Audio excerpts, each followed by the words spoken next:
ხელისუფლება ომბუდსმენისგან ახალშენიშნებს და რეკომენდაციებს იღებს. ქვეყნდება 2015 წლის ანგარიში, რომელიც ადამიანის უფლებათა დაცვას ეხება. განსაკუთრებული სიმწოვით პარლამენტში გაგზავნილი დოკუმენტის ის ნაწილი გამოირჩევა, რომელიც პირადი ცხოვრების ამსახველ კადრებს ეხება.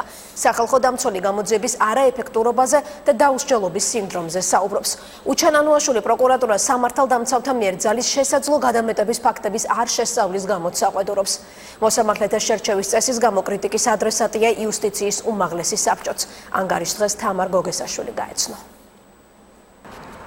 ხელმოწერილი და პარლამენტში გადაგზავნილია ანგარიში, რომელიც 2015 წელს საქართველოში ადამიანის უფლებათა და თავისუფლებათა მდგომარეობას ასახავს. 1259 გვერდიან. ყველაზე მოცულობით დოკუმენტში განსაკუთრებული კრიტიკა პირადი ცხოვრების უფლების ხელყოფას უკავშირდება.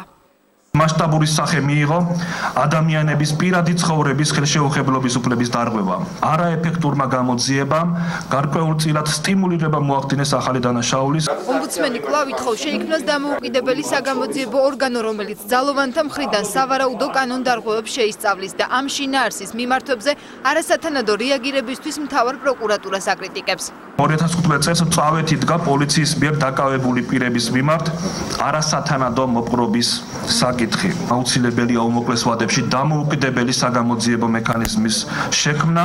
სახალხო დამცველმა ანგარიში მედია გარემოც შეაფასა. ტელეკომპანია რუსთავი 2-ის შესახებ მიმდინარე სასამართლო დავის პროცესში მწვავედ დადგა ჯანსაღი მედია გარემოს შენარჩუნებისა და სასამართლო ხელისუფლების მხრიდან გამოხატვის თავისუფლებაში გაუმართლებელი ჩარევის საკითხები.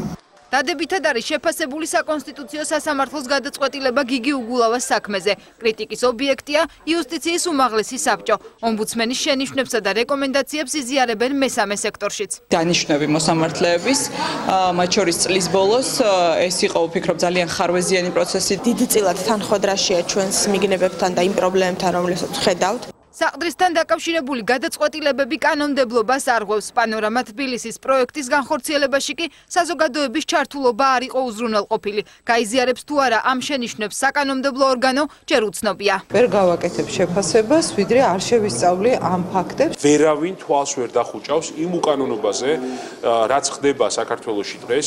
ანგარიში მოხდა რელიგიური უმცირესობების უფლებრივი მდგომარეობა, დისკრიმინაციული შემთხვევები. 17 მაისის აქციის ინციდენტზე ბრალდებულთა გამამართლებელი განაჩენები. გიორგი ოქროპირიძის საქმე.